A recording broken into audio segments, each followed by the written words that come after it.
మంచిది. చిన్న ప్రార్థన చేసుకొని దేవుడి వాక్యం దాని ముందు పల్లెలు నరరూపదారుడు పాపరహితుడు మరణపు ముళ్ళును విరచిన విభుని. నరరూపదారుడు పాపరహితుడు మరణపు ముళ్ళును విరచిన విభుని. భజించి స్తోత్రించి ఆరాధించదను, భజించి స్తోత్రించి ఆరాధించదను. అందరి ప్రభుడాయనే నా యేసుడు, అందరి ప్రభుడాయనే నా యేసుడు. ఆరాధించదము ఆత్మతో నిరతము, ఆరాధ్య దైవము ప్రభు యేసునే. ఆనందగానము మనసార పాడుచు, ఆనందగానము మనసార పాడుచు. అనుదినం కీర్తింతుము నా యేసుని, అనుదినం కీర్తింతును నా యేసుని. ఆరాధించదను ఆత్మతో నిరతము, ఆరాధ్య దైవము ప్రభు యేసునే. ప్రార్థన చేసుకున్నాం. మహోన్నతుడ, మహాగణుడ, ప్రేమ కలిగిన తండ్రి, కృప కలిగిన దేవ, ఇంతవరకు పాటలతో మహిమ పొందుకున్నారు ప్రభువా. ఈ లేఖములుగా భాగములు మా ప్రభు చదివి ఉండగా మేము వినియోగం కొద్ది నిమిషంలో ఈ వాక్యం ధ్యానిస్తూ ఉండగా ఈ సన్నిధి మాతో ఉంచండి. ఆత్మస్వరూపుడుగా మీరు మాతో ఉండి మాట్లాడి మమ్మల్ని ప్రతి ఒక్కరిని బలపరిచి స్థిరపరచండి. ఈ వాక్యం వెలుగులో మా జీవితాలను మనం సరి చేసుకోవడం నేర్పించండి. నీ కృపాన్ని సన్నిధి తోడుగా ఉంచండి. నేను కాదు ప్రభువా, మీరు మాట్లాడాలి ప్రభువా. మా ప్రతి ముఖను వినగలిగినటువంటి చెవులను, గ్రహించగలిగినటువంటి మనస్సును, లోబడేటువంటి హృదయాన్ని ప్రతి ఒక్కరికి అనుగ్రహించి మేము పొందాలి. యేసు పరిశుద్ధ నామములో ప్రార్థించి స్తుతించి వేడుకుంటున్నాం తండ్రి. ఆమేన్. హల్లెలూయా. మంచిది. ప్రియమైనటువంటి సహోదరి సహోదరుల, గత సబ్బాతు దినం నుండి ఈ దినం వరకు కాచి కాపాడి మరి మన పనుల్లో, మన ప్రయాణాల్లో, ప్రతి విషయంలో, ఆరోగ్య విషయంలో, ఆహార విషయంలో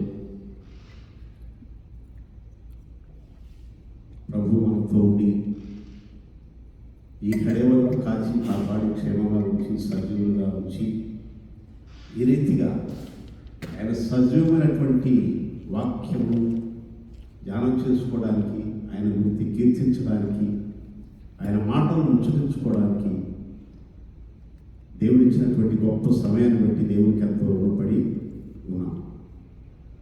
ఎందరో కోరినటువంటి ఈ గొప్ప వాక్యాన్ని దేవుడు మన కలుగు చేశాడు. ప్రియమైనటువంటి సహోదరి సహోదరులారా, మరి ఈ సమయంలో మీకు ఒక మాట గుర్తు చేయాలనుకుంటున్నాను. మొన్న బ్రదర్ ఊరికి వెళ్ళిన రోజు బైబిల్ క్లాస్ జరిగింది కదా. ఒకరోజు నన్ను మాట్లాడన్నా. ఆ రోజు ఒక మాట మీకు గుర్తు, అది ఎవరికైనా గుర్తుందా? ఒక నెల అయిందండి. ఎన్న ఎక్కువైందా చెప్తారు అవునా? ఒక నెల అయిందా?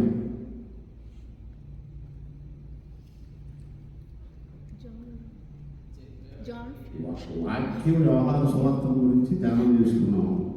అంతకంటే ముందుగా ఫస్ట్ ఒక మాట మీకు గుర్తు చేశారు.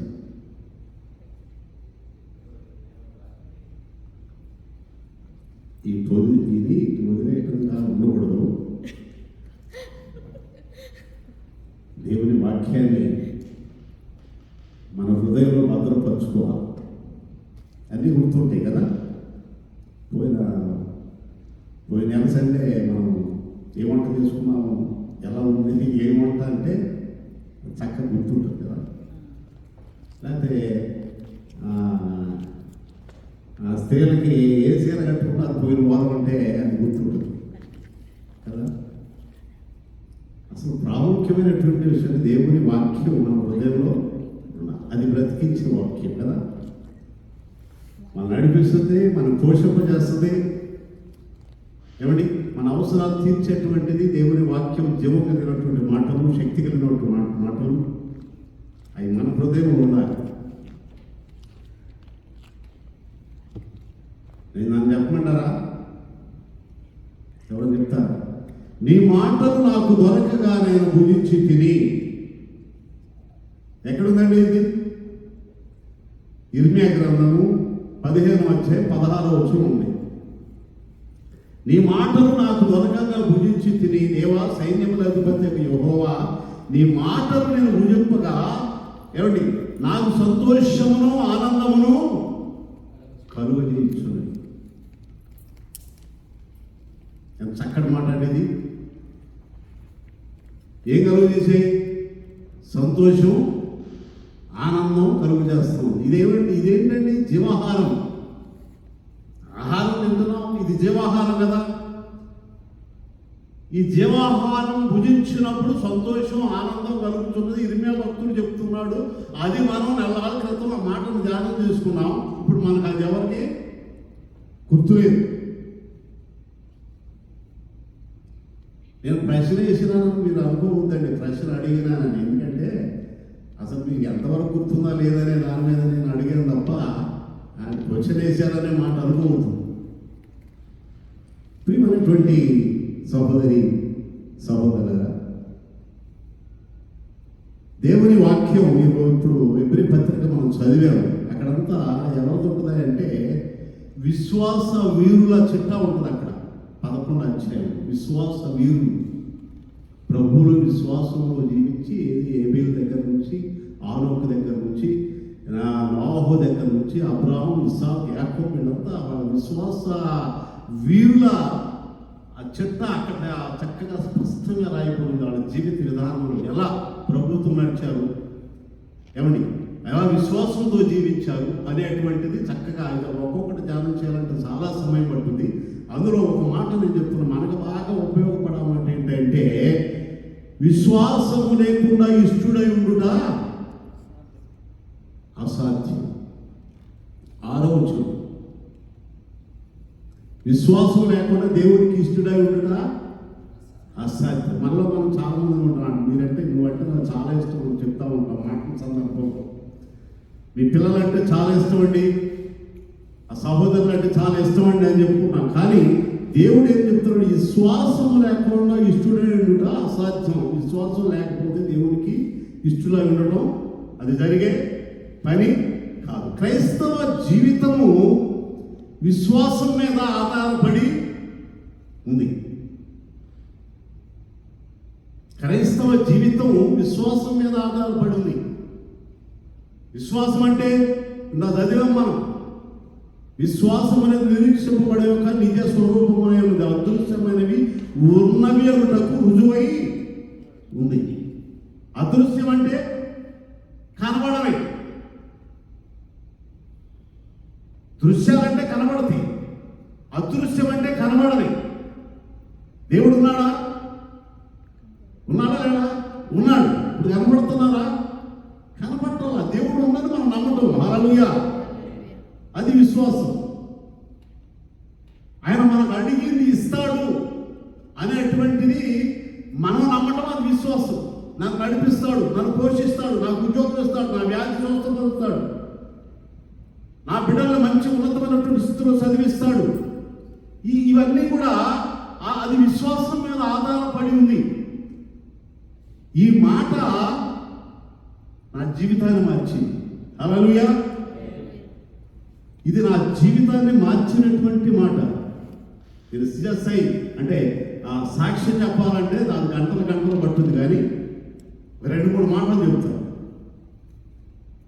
నేను సిఎస్ఐ క్రైస్తవ కుటుంబంలో జన్మించాను. క్రైస్తవుడుగానే చర్చికి వెళ్తూ ఉంటాం, పాటలు పాటలు పాడుతూ ఉంటాం, ప్రార్థన చేస్తూ ఉంటాం, వాక్యం చదువుతూ పోటీలు పడి పాటలు పాడుతూ ఉంటాం. అంటే ఏంటి? మార్పు లేని క్రైస్తవం, మార్పు లేని ఆచారం, అలవాటు. క్రైస్తవ కుటుంబంలో పుట్టి క్రైస్తవ తల్లిదండ్రులతో పెరిగి ఆలయానికి వెళ్ళి స్తుతిస్తూ ప్రార్థిస్తూ అన్ని చేసినా కూడా ఏమని అదొక అలవాటు, ఆచారమే కానీ మార్పు లేనటువంటి జీవితం. ప్రియమైనటువంటి సహోదరి సహోదరులారా, అలాంటి జీవితంలో ఉండే పాస్టర్ గారికి అల్పింగా సేవకు నుండి బైబిల్ సంచి మోసేవాడిని, వాళ్ళకి కావలసినవన్నీ చూసేవాడిని, పాస్టర్ గారు లేకపోతే ప్రసంగం కూడా చేసేవాడిని. 1975లో వచ్చుంటని చెప్పేది. ఆయనకి సహాయకారుగా ఎటైతే అటు ఏది కావాలంటే అది చూసేవాడిని. కానీ మార్పు లేనటువంటి విశ్వాసము లేని జీవితం. ప్రియమైనటువంటి సహోదరి సహోదరులారా, విశ్వాసము లేకుండా దేవునికి ఇష్టడై ఉండట అసాధ్యం. అంటే ఆయనకి ఇష్టం లేనటువంటి జీవితం నేను జీవిస్తున్నాను కాబట్టి దేవుడు ఒక చిన్న శోధన పెట్టాడు. ఏమిటి ఆ శోధన? అనారోగ్యమైనటువంటి శోధన. 6 నెలలుగా మంచం నుంచి లెగలేనటువంటి స్థితి, డాక్టర్లు సంప్రదించిన ప్రయోజనం లేనటువంటి స్థితి, ఏమంటే మరణావస్థలో ఉన్నటువంటి పరిస్థితులలో అనేక మంది చూసి వెళ్తా ఉన్నారు. ఎందుకంటే బ్రతకడు అనేటువంటి ఆ స్థితి నుంచి 3 చిన్న పిల్లలు బంధువులు చూసి వెళ్తున్నారు. సహాయం చేసిన వారు ఎవరు లేరు. ఆఖరిగా ఒక హాస్పిటల్కి వెళ్దామని వెళ్ళాము. అక్కడ అడ్మిషన్ తీసుకున్న తర్వాత కార్డు ఇచ్చారు. ఆ కార్డు మిషన్ హాస్పిటల్ అది. ఆ కార్డు మీద ఈ మాట రాయబడింది, హల్లెలూయా, నీ విశ్వాసమే నిన్ను స్వస్థపరచు, నీ విశ్వాసమే నిన్ను. ఈ మాట నా మనసులో నా హృదయంలో పనిచేస్తూ కన్నీళ్లు గారిపోతా ఉన్నాయి. అంటే ఇన్ని సంవత్సరాలుగా క్రైస్తవుడిగా పుట్టి సిఎస్ఐ క్రైస్తవుడిగా ఉండి ఆరాధనకి వెళుతూ పాటలు పాడుతూ నటనా జీవితం జీవిస్తున్నాను అన్నమాట. ఆరాధన చేస్తూ ఉన్నాను కానీ దేవునికి ఇష్టమైనటువంటి జీవితం జీవిస్తున్నానటువంటి ఆ మనస్సు నుండి వేదన, బాధ, దుఃఖం, దైవసిద్ధానుసారమైన దుఃఖము, రక్షణార్థమైనటువంటి మారు మనస్సు కలుగజేయనని దేవుని వాక్యంలో రాయబడింది. ఆ రోజు టెస్ట్ చేయడానికి కరెంట్ లేదు, ఏదో ప్రాబ్లం వచ్చింది, ఏ టెస్ట్ చేయలేదు, అసలు ఆ మందుల మీద లేదు, ఏదో ట్యాబ్లెట్ చేయాలి 2-3 రకాలు ఇచ్చి పంపించేశారు. అవి వేసుకోలేదా అంటారు, వేసుకున్నా. కానీ నా మనసంతా ఈ వాక్యం నా హృదయంలో పనిచేస్తూ ఉంది. నీ విశ్వాసమే నిన్ను స్వస్థపరచును. నేను ఇంటికి వచ్చిన తర్వాత ఏడ్చుకుంటూ ప్రార్థన చేసి బైబిల్ ఎట్లా తీసేసరికి ఈ మాటలు వచ్చేసి హెబ్రీ పత్రిక 11:6 నీ విశ్వాసమే నిన్ను, విశ్వాసము లేకుండా దేవునికి ఇష్టడై ఉండుట అసాధ్యం. ప్రియమైనటువంటి సహోదరి సహోదరులు, ఈ మాట నేను పట్టుకొని ప్రార్థన చేస్తూ ఉంటే 12 గంటల సమయంలో, ఉదయం నిద్ర మధ్యాహ్నం 12 గంటల సమయంలో నేను నిద్రలో చూస్తూనే ఉన్నాను. కూర్చొని ఆలోచన చేస్తూ ఉన్నాను. అసలు ఏంటంటే అసలు ఆలోచన చేస్తూ ఉంటే నేను చూడలేనటువంటి తేజస్సు నన్ను కమ్మింది. చూడలేనటువంటి తేజస్సు. ఆ దృశ్యాన్ని నేను చూసినప్పుడు ఏంటని నేను అనుకుంటూ ఉన్నాను. ఆ తేజస్సులో తెల్లటి వస్త్రాలు అంగీసుకున్నటువంటి ఒక వ్యక్తి, ఆ ముఖవర్చన చూడలేనటువంటి తేజస్సులు నా తల మీద అట్లా ఏదో తైలం పోస్తూ నీవు సంఘములను బలపరచుము అన్నాడు. అంతే, ఒక మాట, ఎక్కువేం మాట్లాడు. నీవు సంఘములను బలపరచు. హల్లెలూయా. ఏంటి సంఘములను బలపరచు ఏంటి అసలు మాట నాకు ఏమర్థం? ఆత్మీయులు కొంతమంది అడిగా, నాకు ఎవరు ఏం చెప్పలేకపోయారు. తర్వాత ఆస్ట్రేలియా దేశం నుంచి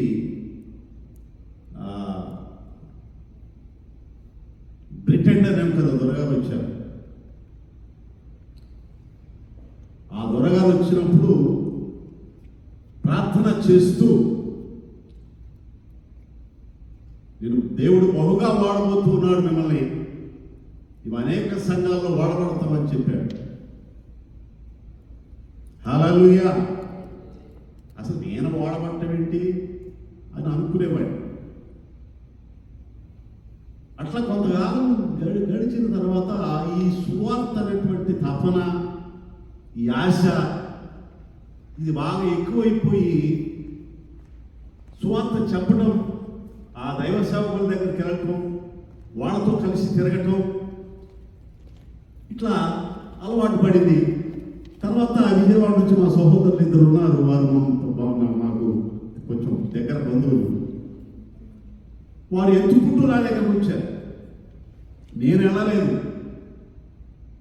మా సేవలో కలిసి నువ్వు పనిచేయాలి అనే ఉద్దేశంతో కలుపుకోవాలని వచ్చేసి వాళ్ళు నాతో కలిసి, నేను చిన్నవాడిని, వాళ్ళు పెద్దవాళ్ళు, వాళ్ళ అక్రమణపై మినిస్ట్రీ ఉంది, కానీ నాతో కలిసి, నాది దాదాపు 20-22 సంవత్సరాలు ఉంటాయి, విజయవాడ నుంచి నా దగ్గరకు వచ్చి నన్ను కలుపుకొని పరిచర్యకి వెళ్ళేవాడు.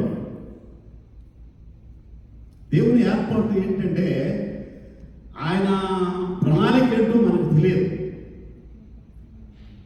ఆ ప్రకారంగా వారితో సహవాసం చేయటం, దేవుడు వారిని పంపేయటం, ప్రార్థనా జీవితంలో ఎదగటం, సువార్త సేవ అనేటువంటి వాళ్ళ దగ్గర తర్ఫీదు పొందడం, అక్కడక్కడ విలేజెస్లో ప్రార్థనలు చేయటం, ప్రసంగాలు చేయటం, అట్లా దేవుడు ఆ రీతిగా నడిపించి ఈ సంఘములను బలపరచుము అనేటువంటి మాట అనేక గ్రామాల్లో, అనేక సంఘాల్లో, అనేకమైనటువంటి ప్రాంతాల్లో, కోయ, లంబాడి అలాంటి ప్రాంతాల్లో తెలియనటువంటి అనాగరికుడు మధ్య ఈ సువార్త అందించడానికి దేవుడు ఆ ప్రణాళిక చొప్పున వాడుకోవడం జరిగింది. హల్లెలూయా.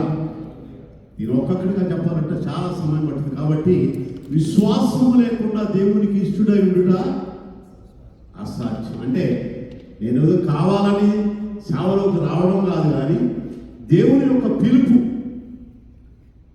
ఆ సేవ అయినా ఏదో ఆశించి కాదు, దేవుని యొక్క పిలుపు మేరకు.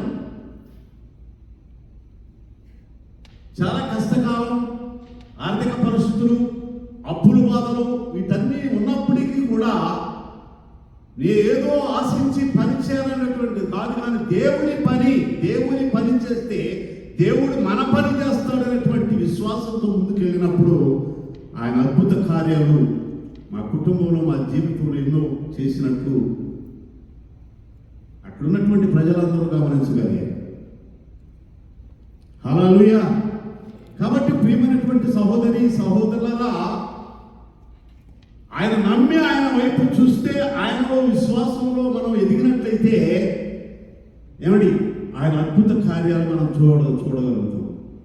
నాకు చెప్పారు బ్రదర్ వాక్యంలో, ఆయన గురించి పాడుడి, కీర్తించుడి, ఆయన ఆశ్చర్య కార్యములను గురించి ఏమన్నాడండి, సంభాషణ చేయండి, మాట్లాడుకోండి. ఆయన ఆశ్చర్య కార్యాల గురించి మాట్లాడు. ప్రియమైనటువంటి సహోదరి సహోదరులారా, ఎన్ని అద్భుత కార్యాలంటే ఒక్కొక్కటిగా చెప్పాలంటే చాలా సమయం పట్టింది.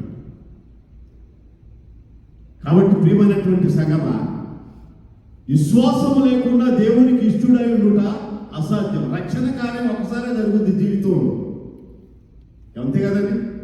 రోమాపత్రిక 10:9 ప్రకారం యేసు ప్రభువుని నోటితో ఒప్పుకొని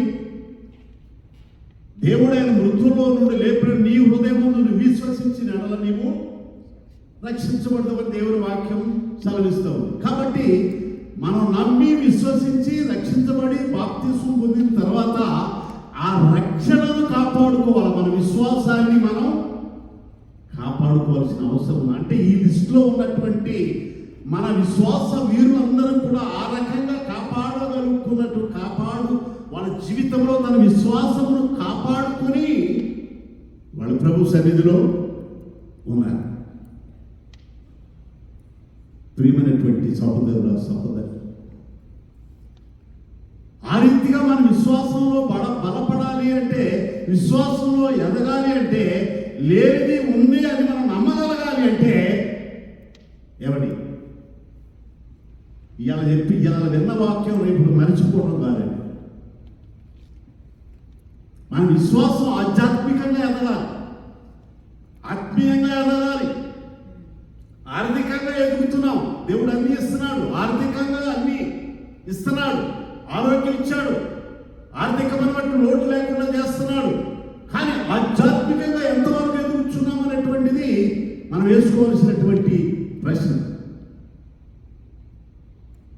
ప్రియమైనటువంటి సహోదరుల, ఈ ఆధ్యాత్మికంగా ఎదగాలి అంటే, ఆధ్యాత్మికంగా మనం ఎదగాలంటే దేవుని వాక్యం మనం నిత్యము పూజించాలి. అంత మాత్రమే కాకుండా ఏ దేవుని వాక్యాన్ని మన హృదయంలో భద్రపరుచుకోవాలి. మన హృదయాన్ని భద్రపరుచుకోవాలంటే మన హృదయము పరిశుద్ధంగా ఉండాలి. పరిశుద్ధత లేకుండా ప్రభువుని ఎవరు కూడా చూడలేరని దేవుని వాక్యము హెచ్చరిస్తుంది. కాబట్టి ప్రియమైనటువంటి సహోదరుల, చిన్న సంభవం మీకు గుర్తు చేస్తా. 2 రాజుల గ్రంథం 4:38 వచ్చారు.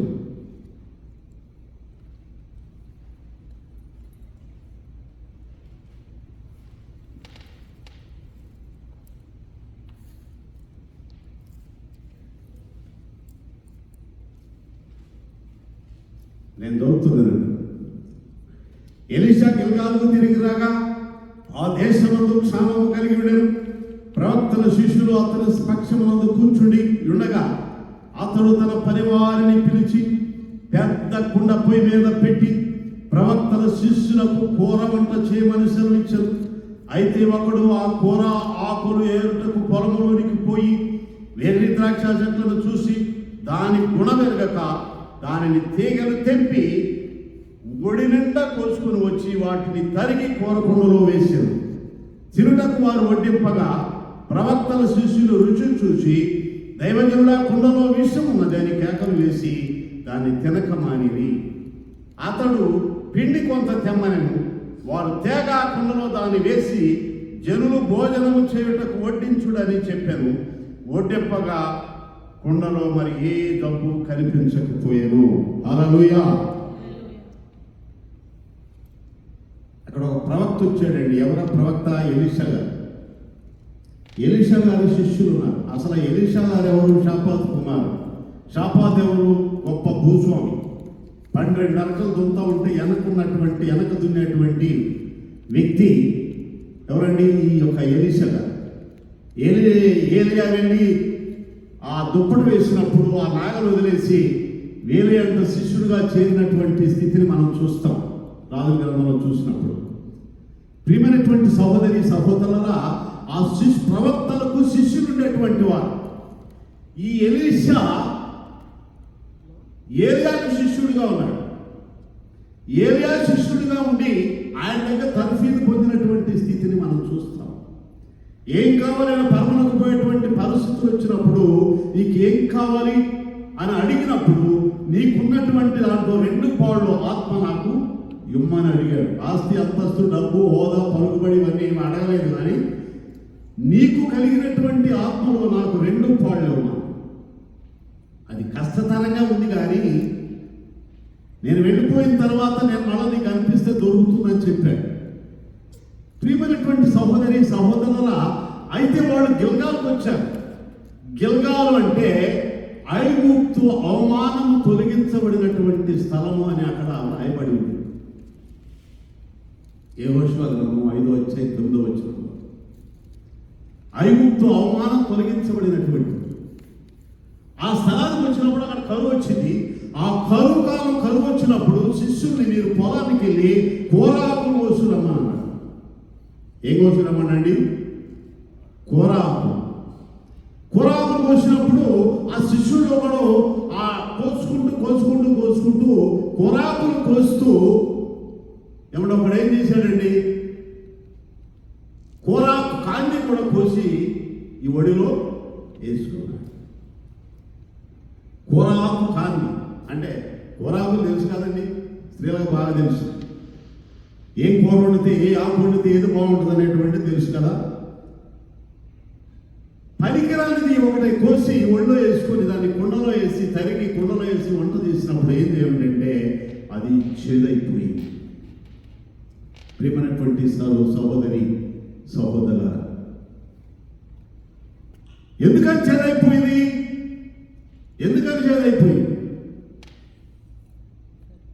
వండకూడదు తినకూడదు వేశారు. వెర్రు ద్రాక్ష వేశారు. వెర్రు ద్రాక్ష వేసారికి ఆ కుండలో ఉన్నదంతా విషమైపోయింది. దైవజనుల ఇందులో విషం ఉన్నదని కేకలు వేశారు. తినడానికి అవకాశం లేదు. ఏం చేయాలి? అప్పుడు భక్తులు అక్కడ ఎలిషా గారు ఉన్నాడు, కొంత పిండి తెమ్మని అన్నాడు. ఏం పిండి అనేటువంటి అక్కడ రాయబడలేదు, కానీ కొంత పిండి తెమ్మన్నాడు. తీసుకుని వచ్చి ఆ కుండలో వేసినప్పుడు అది ఏమంటే తినడానికి రుచిగా మారిపోయింది. హల్లెలూయా.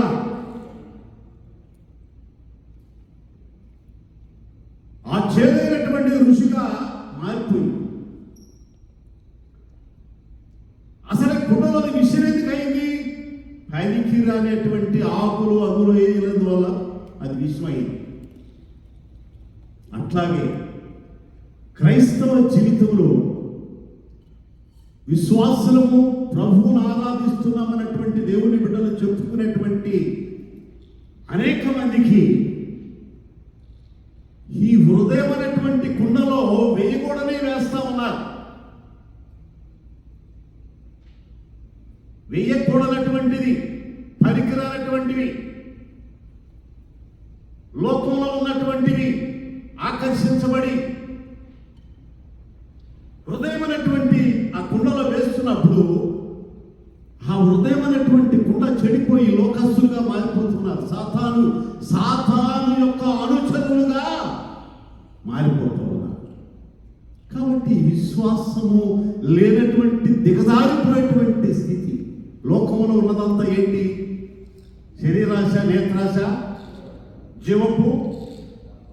1 యోహాను 2:15 రాయబడి ఉంది. లోకంలో ఉన్నదంతయు శరీరాశ, లోకాశ, జీవపుడం అవి తండ్రి వలన పుట్టినవి కావు. లోకము దాని ఆశను గతించును, కానీ దేవుని చిత్తము చేయవాడు నిరంతరమును నిలుచు. ప్రియమైనటువంటి సహోదరి సహోదరుల, ఈ విషయమైనటువంటి జీవితం మార్కు సువార్త దయచేసి ఎవరైనా చదవండి. మార్కు సువార్త 7:21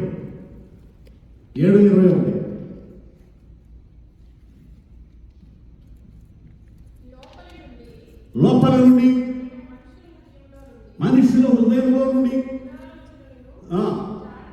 జాగ్రత్తలు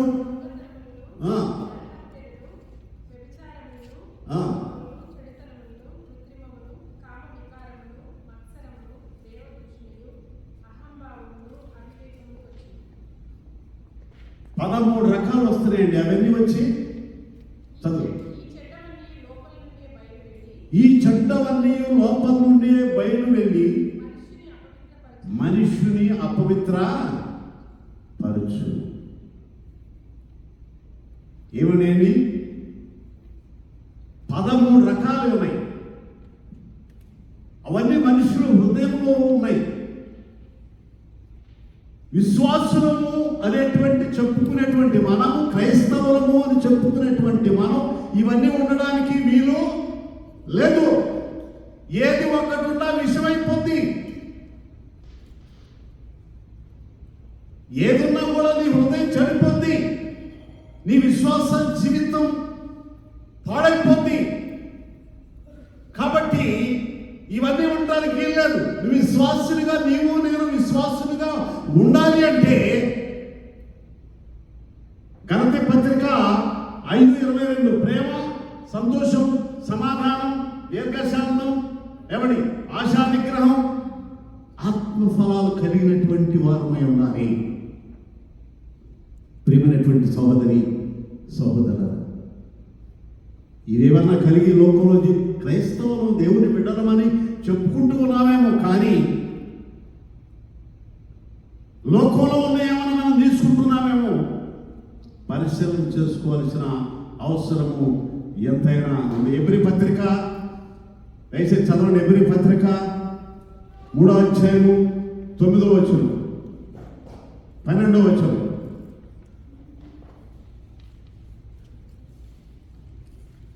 దయచేసి చదవండి. సహోదరులారా, జీవము గల దేవుని విడిచిపోనట్టి, పెద్దదమ్మా, సహోదరులారా, జీవము గల దేవుని విడిచిపోవునట్టి విశ్వాసము లేని దుష్ట హృదయము మీలో ఎవరి యందైనను ఒకవేళ ఉండునేమో జాగ్రత్తగా చూసుకొనుడి.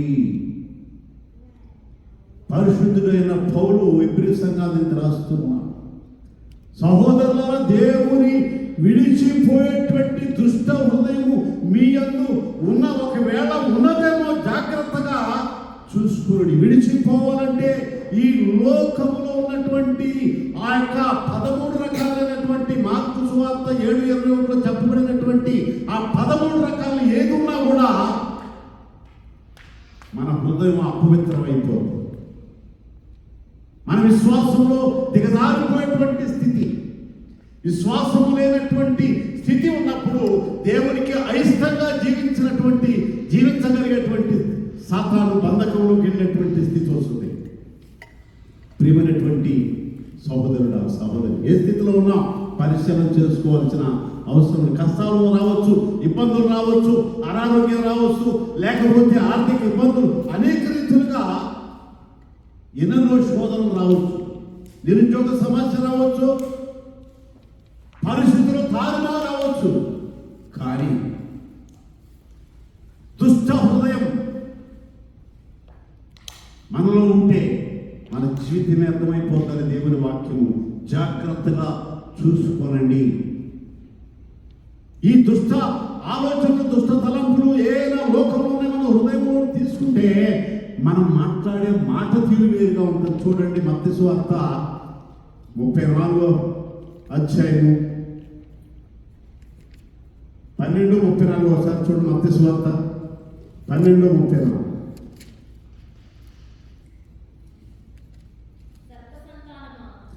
సర్ప సంతానమా, మీరు చెడ్డవారైంది ఎలాగూ మంచి మాటలు పలుకగలరు. సర్ప సంతానమా అంటున్నాడు. ఏంటంటే సర్ప సంతానానికి సంబంధించినటువంటి ఏదైనా లోకంలో ఉన్నటువంటిది మనం తీసుకొని మన హృదయంలో వేసుకుంటే కనబడేది, లోకంలో కనబడేది రమ్యంగా ఉంటాయి. అవ్వమ్మ అందుకని మోసపోయింది కదా, చూడటానికి రమ్యంగా ఉంది, అందంగా ఉంది. దేవుడు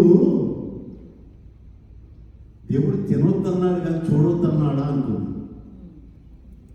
ఏముందండి, దాన్ని తినొద్దనుకున్నాడు కానీ తినొద్దని చెప్పాడు. నువ్వు తినుదినమున నిత్యముగా స్వచ్ఛతము. ఆ చూసినప్పుడు రమ్యంగా అందంగా ఉంటే తినొద్దనగా చూడొద్దన్న దగ్గర పోయి చూశాడు, ఆకర్షించబడింది, అది తినడం జరిగింది. లోకంలో రమ్యంగా కనపడతాయి, అందంగా కనపడతాయి. ఏమంటే అనేక రీతులుగా నువ్వు ఆకర్షించబడేటువంటి స్థితిలో లోకంలో కనపడతాయి.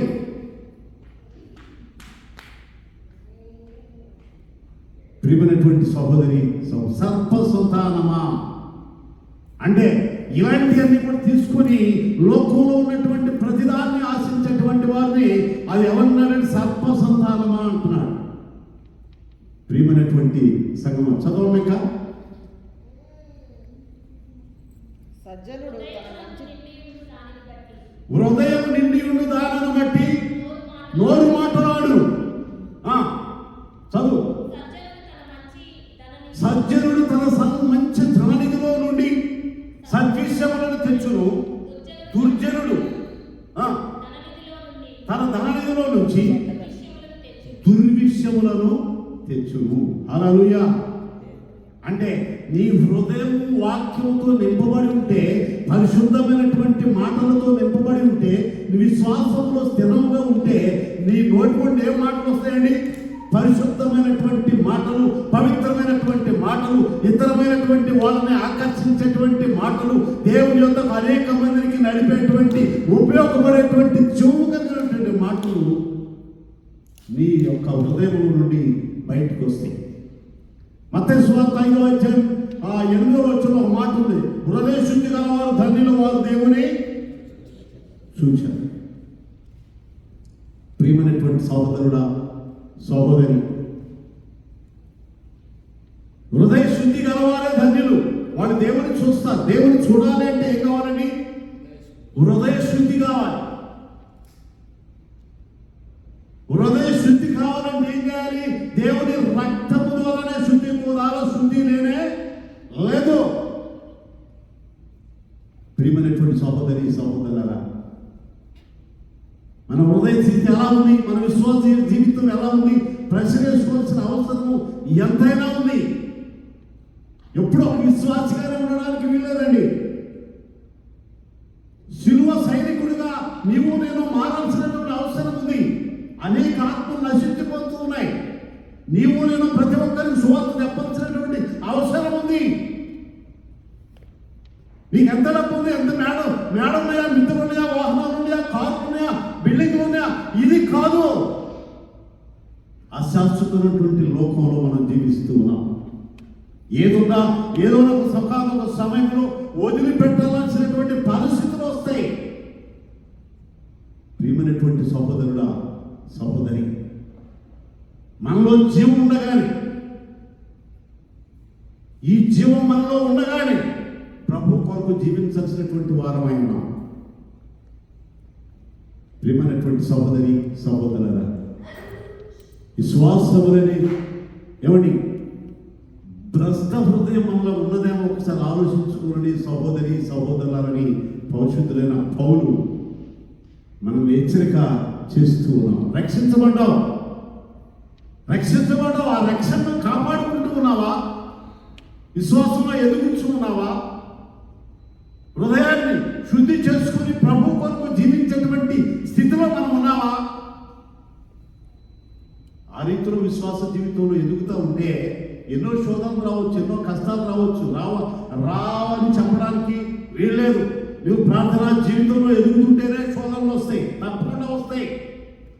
నేను పరిశోధన చేస్తాడు. యెషయా గ్రంథం 48వ అధ్యాయం 10వ వచనంలో ఏమండి, నిన్ను చదవండి, ఒకసారి చదవండి ఎవరన్నా దయచేసి.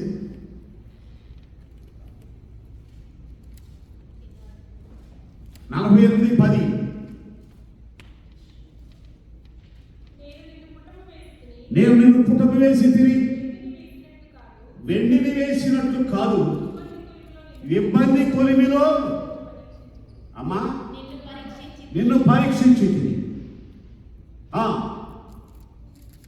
చదువు. నా నిమిత్తమే చాలు. వెండిని వేసినట్టు కాదు, ఇబ్బంది కొలిమిలో నిన్ను పరీక్షించింది. ఒక బంగారాన్ని అది ఆ కొలిమిలో పెడితేనే అది మేలిమి బంగారంగా మారుతుంది. శోధం వచ్చినప్పుడు, కష్టం వచ్చినప్పుడు విశ్వాసం నుండి జారిపోతే సాతానుల యొక్క దాసత్వంలోకి వెళ్ళిపోతాం. నిన్ను మేలి బంగారంగా మార్చడం కోసమే నిన్ను నేను పుటమి వేసి తిని. ఎలా చేశాను?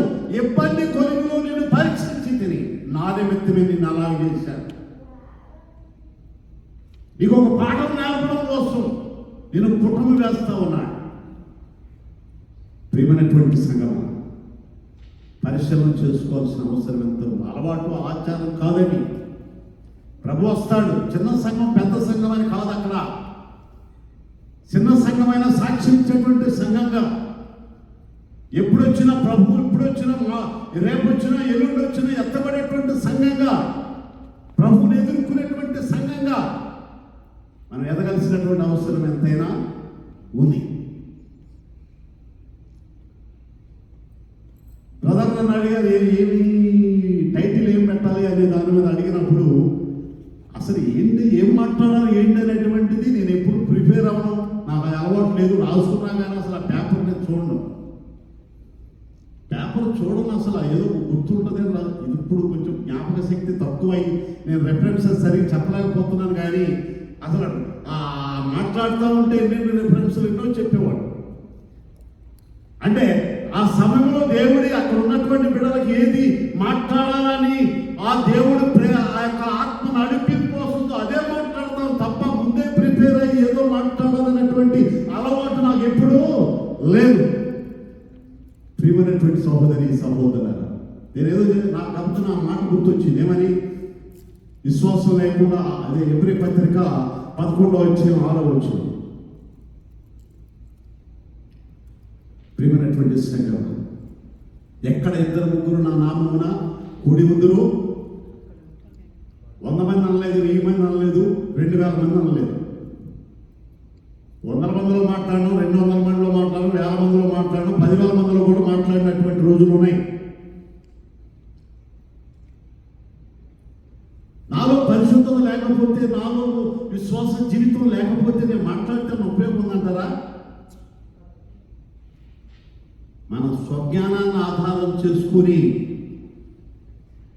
ఎంత ప్రయత్నం చేసినా దానికి ప్రయోజనం. చిలక పలుకులు మాటలు ప్రజలను మెప్పించే మాట అయ్యగారు బ్రహ్మాండంగా బోధ చేశారండి. ప్రవర్తన, ప్రసంగాల కంటే ప్రవర్తన ముఖ్యం. ఇక్కడ మన ఇండియాలో అయితే మట్టికి ఎంతోమంది బోధకులు ఉన్నారు. ఏమండి, ఒక బోధకులతో నేను సువార్తకి వెళ్తా ఉంటే ఒక ఆటో ఎక్కాను. నా బండి కూడా లేదు. ఆటో ఎక్కినప్పుడు ఒక పాస్టర్ గారు వచ్చారు. ప్రైజ్ అలాడ్ బ్రదర్, ప్రైజ్ అలాడ్. నేను సత్తుపల్లి వెళ్తున్నాను, నేను కూడా వస్తాను బ్రదర్. నీకు కూర్చుంటే స్మెల్ వస్తాను, డ్రింక్ చేసి కూర్చున్నాడు పాస్టర్ గారే, పేరున్న పాస్టర్ గారు. నేను ఆ స్మెల్కి తట్టుకోలేక బ్రదర్ నుంచి కొంచెం పని చూసుకొని వస్తాను, మీరు బాధగా. నేను ఆయన తప్పించుకోవడానికి నేను వచ్చి ఇంకొక ఆటో ఎక్కితే ఆయన వచ్చి అక్కడే కూర్చున్నాడు. దేవుని పని పాడు చేయడం సాతాను చేసినటువంటి పని. కూర్చున్నాడు. నాకు చాలాసేపు పని ఉంది కానీ మీరు వెళ్ళిపోండి అని ఆయనకి ఆటో అతను డబ్బులు ఇచ్చి ఆయన పంపించేశాడు. ఆయన కోసం పంపించాడు. అంటే ఈనాడు సేవకులు, విశ్వాసులు అంటే విమర్శలు కాదు ఇది నేను చెప్పడం. కానీ ఆ రీతిలో ఉంటే అది సేవైనా విశ్వాసైనా మార్పు లేని జీవితం జీవిస్తే ఉపయోగం లేదు. ఏమండి, ఆ హృదయం అనేటువంటి కుండలో పనికిరానటువంటి వేసుకుంటే నీ కుండ చెడిపోతే, ఆ హృదయం చెడిపోతే నీ జీవితమే, మన జీవితమే చెడిపోతుంది. కాబట్టి ప్రియమైనటువంటి సహోదరి సహోదరు, తెలియదు, ప్రజలందరికీ తెలియదు, కానీ దేవుడు తెలుసు కదా. దావీదు అదే అనుకున్నాడు. ఏమనుకున్నాడు? అందరూ యుద్ధానికి వెళ్ళారు, ఆయన ప్యాలెస్లో ఉన్నాడు. పైన విశ్రాంతి తీసుకోవడానికి వచ్చి దృశ్యాన్ని చూశాడు. ఏమని? ఆయన విశ్వాస జీవితాన్ని, భక్తి జీవితాన్ని చూడడానికి దృశ్యాన్ని చూసి కోల్పోయాడు. ఒక తప్పు కప్పిపెట్టడం కోసం మళ్ళా 2-3 తప్పులు చేయాల్సి వచ్చింది. అవునా కాదా? 2-3 తప్పులు చేశాడు. ఎక్కడ ఉన్నటువంటి సైనికుడు తీసుకొచ్చాడు. డ్రింక్ తెప్పించాడు, అది కూడా పథకం కుదరకపోతే మద్దతు చేశాడు. దాన్ని కప్పిపెట్టడం కోసం నాతాన్ అనేటువంటి ప్రవక్త దేవుని ప్రతినిధిగా వచ్చి మాట్లాడదని హెచ్చరించిన దాకా ఎవరికి తెలియదు అనుకున్నాడు. ప్రియమైనటువంటి సహోదరి సహోదరులు, ఆయన ఉపమానంగా ఒక కథ చెప్పి ఆయన వినిపిస్తే ఆ వ్యక్తిని క్షమించడానికి వీలు లేదన్నాడు. ఆ వ్యక్తి ఎవరో కాదు నువ్వే, ఆ వ్యక్తి ఎవరో కాదు నీవు. అప్పుడు పశ్చాత్తపడి 51వ కీర్తనంతా వింటున్నా చదువుకోండి. దేవా, నీ కృప చొప్పున నన్ను కరుణించుము, నీ వాత్సల్య బాహుళ్యము చొప్పున నా అతిక్రమములను తుడిచివేయి. 51:10 ఒకసారి చదువుతారా? కీర్తన 51:10. నా యందు శుద్ధ హృదయము కలుగజేయము, నా అంతరంగములో స్థిరమైన మనస్సు నూతనముగా పుట్టించు. హల్లెలూయా. నా హృదయం చెడిపోయింది ప్రభువా, ఏమండి, నేను చేయరాని పాపం చేశాను, నన్ను క్షమించు. నా యొక్క శుద్ధ హృదయం కలుగజేయి, స్థిరమైన మనస్సు నూతనముగా పుట్టించు. ఈ సోపుతో నన్ను కడుగు. హల్లెలూయా. ప్రియమైనటువంటి సహోదరు, తప్పులు సహజంగా తెలియకుండా జరుగుతాయి. ప్రభు సన్నిధిలో అది ఒప్పుకొని ఇక చేయకుండా ఉంటే మన విశ్వాసాన్ని మనం కాపాడుకోవచ్చు. అవి తప్పు చేశాడు, ఆ ఒక్క విషయం ఉంది తప్ప దావీదు మరి ఎక్కడ తప్పు చేయలేదని బైబిల్లో రాయబడింది. అందుకనే దావీదు నా హృదయానుసారుడు అన్నాడు. హల్లెలూయా. ప్రియమైనటువంటి సహోదరి సహోదరుల, టైం అయిపోయింది. ప్రియమైనటువంటి సంగమా, దేవుని వాక్యం హెచ్చరిస్తుంది, విశ్వాసం లేకుండా దేవునికి ఇష్టడైనట అసాధ్యం. విశ్వాసం అంటే గుడికి వచ్చినప్పుడు విశ్వాసం కాదండి, ప్రార్థన చేసేటప్పుడు విశ్వాసం కాదండి. ఆ విశ్వాసం రక్షించబడినటువంటి దగ్గర నుండి కూడా ప్రతి నిమిషము, ప్రతి క్షణము, ప్రతిరోజు ఆ విశ్వాసాన్ని మనం కాపాడుకోవాల్సిన అవసరము ఉంది. అంటే నువ్వు జాగ్రత్త పడాలి, వాక్యంతో నింపబడాలి, వాక్యపు వెలుగులో సరి చేసుకోవాలి. ఈ వాక్యమైన నా పాదములకు దీపము, నా త్రోవకు వెలుగైంది. అదేదో చెప్పి వదిలేయటం, ఇది వదిలేయటం కాదు. మనం చెప్పినటువంటి వాక్యాన్ని గుర్తు చేస్తే చెప్పలేకపోయారు. ప్రియమైనటువంటి సహోదరుడా సహోదరు, నీవు నేను ఈనాడు ఎలా ఉన్నాం పరిశీలన చేసుకోవచ్చు. ఎంతో తపనతో, ఆశతో అనేక మందికి మంచి వాక్యం వినిపించాలి, మంచి ఆరాధన చేయాలి, ఆధ్యాత్మికంగా పెంచాలి, ఆధ్యాత్మికంగా అభివృద్ధి చెందాలి అనేటువంటి ఆశతో సేవకులు పనిచేస్తూ ఉన్నప్పుడు, ఏమండి, పిల్లలు ఉన్నారు మనకు, వాళ్ళు అభివృద్ధి లేకపోతే తల్లిదండ్రులకి ఏమైనా సంతోషం ఉంటుందండి? సంతోషం ఉంటుందా? పిల్లలు మంచి స్థితిలోకి వెళ్తా ఉంటే, ఒక ఉన్నతమైనటువంటి స్థితిలో ఏది ఎలిగి మంచి ఉద్యోగం చేస్తూ, మంచి చదువులు కలిగి మంచి ఉద్యోగం చేస్తూ ఉన్నప్పుడు, ఆ పిల్లల మంచి పేరు ప్రఖ్యాతులు తెచ్చినప్పుడు తల్లిదండ్రుల సంతోషానికి అవధులు ఉండవు కదా. అట్లాగే ఒక ఆత్మీయమైనటువంటి సేవకులు సంఘాన్ని నడిపించేటువంటి విధిలో తపనకు మోకారించి ప్రార్థించి వారి కోసం గోజాడి ఆత్మలు అభివృద్ధి చెందాలి, ఆ రక్షించబడాలి, అనేక మేళ్ళు అనుభవించాలి, ఆ రీతిగా పెంచాలన్నటువంటి తపన కలిగి పనిచేస్తూ ఉన్నప్పుడు ఆ సంఘం అభివృద్ధి చెందకపోతే, ఆ సంఘంలో సభ్యులు ఉన్నతమైనటువంటి విశ్వాసంలో ఎదగకపోతే, దేవుని ఆశ్చర్య కార్యములు చూడలేకపోతే ఎంతో వేదన. ఆ రీతిగా ఉండడం దేవునికి ఇష్టం లేనే లేదు. అసలైన సిసలైన ఏమండి, దేవుని బిడ్డగా నీవు నేను ఉండాలని దేవుని వాక్యము మనల్ని హెచ్చరిస్తుంది. విశ్వాస వీరులు జాబితా, మన విశ్వాస వీరులుగా ఉండాలి. కాబట్టి ప్రియమైనటువంటి సంగమా, ఆ రీతిగా ఉండాలంటే మన హృదయాన్ని శుభ్రంగా ఉంచుకోవాలి, పరిశుద్ధంగా ఉండాలి. ఇర్మియా గ్రంథము 17వ అధ్యాయం 9వ వచనం, హృదయం అన్నిటికంటే మోసకరమైంది, అది ఘోరమైన, చదువుతారెవరన్నా, ఘోరమైన వ్యాధి కలది. మోసకరమైంది, ఘోరమైన వ్యాధి కలది. దాన్ని పరిశోధించే దేవుడు ఉన్నాడు. అది పరిశోధించినప్పుడు నీవు నేను అక్కడ నిలబడగలమా? పరిశోధన చేసుకోవాల్సిన అవసరం ఎంతో ఉంది. ఏదో మనం మంచి వస్త్రాలు వేసుకొని దైవభక్తులా కనపడినంత మాత్రాన వేసుకోవాలి, మంచిదే. కానీ పరిశుద్ధమైనటువంటి జీవితం కలిగి ఉండాలని దేవుని వాక్యము అలానే హెచ్చరిస్తూ, నేను కొన్ని చాలా సంఘాలు నిర్మించుకున్నప్పుడు కొన్ని సంఘాల్లో 100,000 మంది ఉంటుంటారు. కొంతమంది ప్రసంగాలు చాలా అదేదో పొగిడినందువల్ల ప్రయోజనం లేదు, కానీ వాళ్ళు ఆధ్యాత్మికంగా ఎదిగితే అది సంతోషం కదా. ఎన్నో అద్భుత కార్యాలు జీవితంలో చూడగలిగి, దీని కారణం ఏమిటంటే దేవుని ఉచితమైనటువంటి కృప. నేను పిహెచ్డీ చేసిన కాదు, గొప్ప ఉన్నత విద్యలో ఉన్నటువంటి వాళ్ళు కాదు, కానీ పిహెచ్డీ చేసిన వాడిని బోధనే దేవుని వాక్యం చెప్పడానికి దేవుని అవకాశం ఇస్తున్నాడు.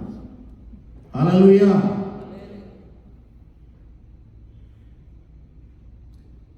ఒక దగ్గర మీటింగ్ పెట్టాం, 190, ఒక 2,000 మంది వచ్చారు. అక్కడ సాతానుకు సంబంధించిన అనుచరులు కొంతమంది యవనస్తులు పొడుగైపోయి అన్ని అద్భుత కార్యాలు, స్వస్థతలు జరుగుతూ ఉన్నాయి. స్వస్థత మీటింగ్ పెట్టాం. అది జరుగుతూ ఉంటే ఒక అనారోగ్యస్తుడిని తీసుకొని వచ్చి ఆయన బాగు చేయమని అడిగారు. వాళ్ళు ఆ కార్యాన్ని చెడగొట్టడం కోసం ప్లాన్ చేస్తున్నారు సాతాను అనుచరులుగా. ఎంతో మంది స్వస్థత పడుతూ ఉన్నారు, స్వస్థత పొందుకొని వెళ్తూ ఉన్నారు. కానీ వీళ్ళు ప్రోత్సహించి అది జరగకుండా చేయాలని ప్లాన్ చేసినప్పుడు వాళ్ళు వచ్చిన తర్వాత వాళ్ళతో మాట్లాడక అర్ధగంట సేపు నేను వాళ్ళతో మాట్లాడినప్పుడు వాళ్ళు దేవుడు ప్రార్థన చేస్తారు, వాళ్ళు సమాధానం పడ్డారు. వాళ్ళు కూడా ప్రార్థన చేసుకుని బయటికి వెళ్ళిపోయారు. హల్లెలూయా. కాబట్టి ప్రియమైన సహోదరి సహోదరులారా, దేవుని వాక్యం మనల్ని హెచ్చరిస్తుంది. మన యొక్క వెలుగు, మనలో ఉన్నటువంటి ఆ యొక్క దేవుడు మనకిచ్చినటువంటి ఆ తలాంతుని అనేక మందికి అది ఉపయోగపడేలా ఉండాలని దేవుని వాక్యం హెచ్చరిస్తున్నది. కాబట్టి మనం పరిశుద్ధంగా ఉంటూ మన విశ్వాసాన్ని కాపాడుకోవాలని దేవుని వాక్యం మనల్ని హెచ్చరిస్తున్నది. అన్నిటికంటే ఒక రెఫరెన్స్ చెప్పి మీకు నేను చేస్తాను. సామెతల గ్రంథం 4వ అధ్యాయం 23వ వచనం, 4:23.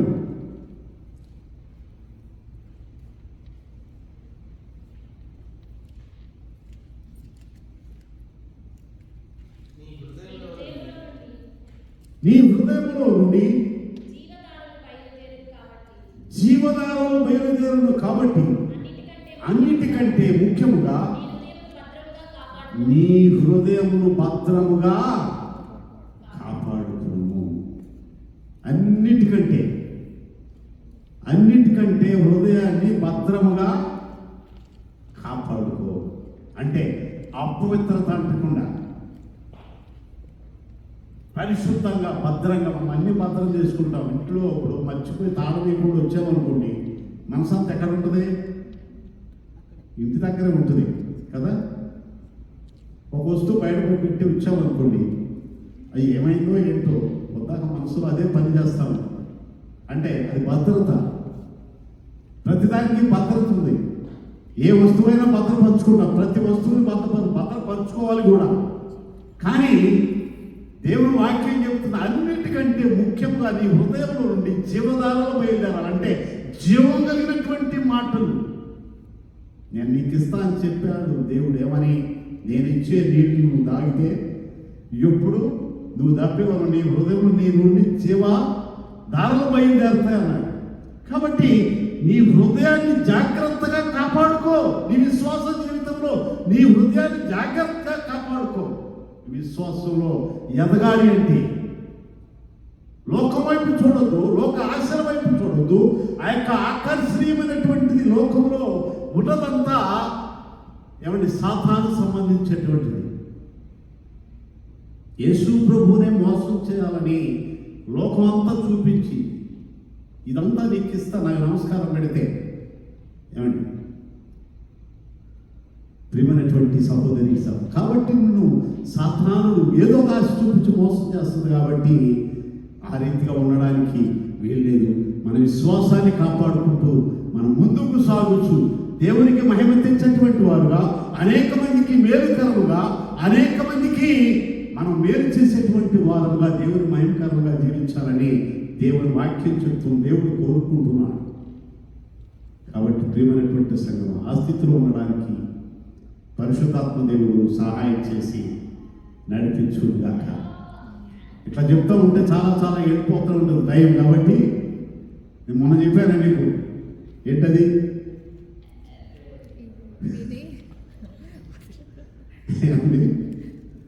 వినేవాళ్ళ బాధ చెప్పేవాడికి తెలియదన్నా.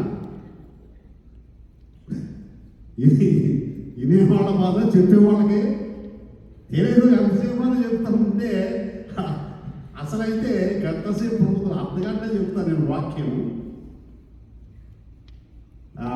మన పాస్టర్ గారు ఏమన్నారంటే మీరు ఎంతసేపు అయినా చెప్పవచ్చండి అన్నారు. నేనేమనుకున్నంటే గంట సేపు ఉంటుంది, మీరు టైం 6 దాకా వాక్యం చెప్పాలి, గంట ప్రసంగం కావాలి, అప్పుడుదా చెప్తాం అనుకున్నాను. అంతేనా కదా? కాబట్టి వినేవాళ్ళ బాధ చెప్పేవాళ్ళకి తెలియదు. వాళ్ళు ఏంటి అటు ఇటు కదులుతూ ఉంటారు.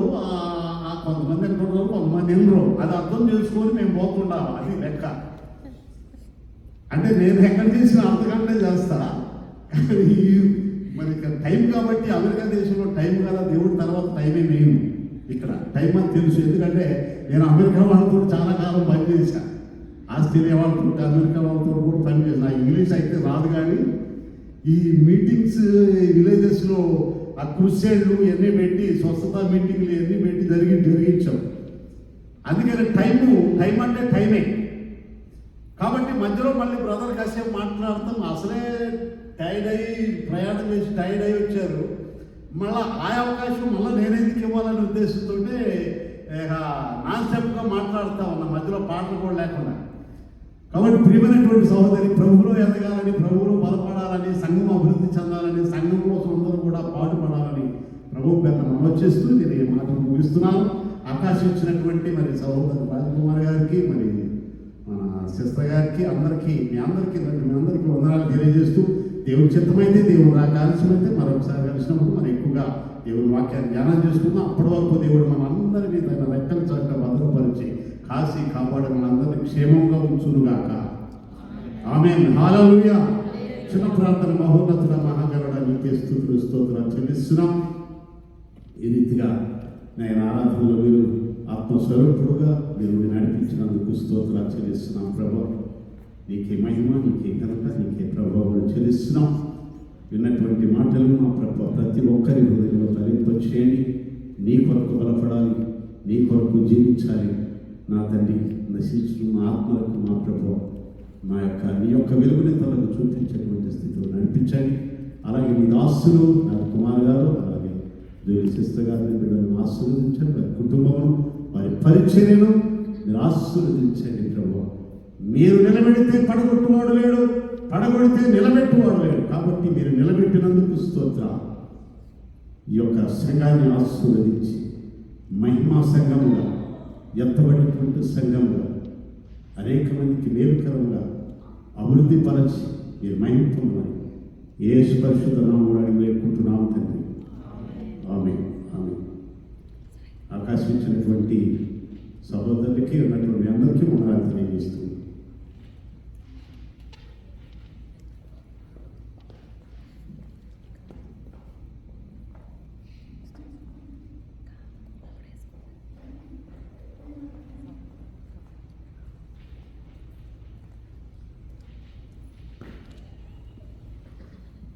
Thank you uncle. Thank you. So many things మీరు మాకు నేర్పించినారు. అందుని బట్టి మీకు ఎంతో వందనాలు ఇస్తున్నాం, దేవునికి వందనాలు ఇస్తున్నాం. As the word of God says, without faith it is impossible to please God. విశ్వాసం లేకుండా దేవుని మనము సంతోషపరిచే వారంగా లేవు. కాబట్టి it's important that as a child of God, first of all we need to know, మనకు ముందుగా మనం దేవుని బిడ్డలుగా అవ్వాలి కదా. మన పాపాలను మనం ఒప్పుకొని ఆయన రక్తంలో కడగబడినట్లయితే then we are called the children of God. ఎందరు ఆయనను అంగీకరించారో ఆయన నామంలో విశ్వాసించే వారికి తన బిడ్డలుగా అవటకు ఆయన అవకాశం ఇచ్చిన వాడుగా ఉన్నాడు కదా. So as many as believed on it, to them gave power to become the children of God. What a great privilege to be called the children of God. ఈ లోకంలో ఆయన గురించి జీవించడానికి మనకి దేవుడు ఇచ్చిన ఆధిక్యత, బిడ్డలుగా ఎంతో గొప్ప ఆధిక్యత ఇచ్చినాడు. కాబట్టి ఈ సమయంలో వాక్యానుసారంగా మనము ఈ బలలో పాల్పొందాం, టేబుల్లో మనం participate. Let's examine our self. మనం పరీక్షించుకుందాం. Is there anything that is not right in my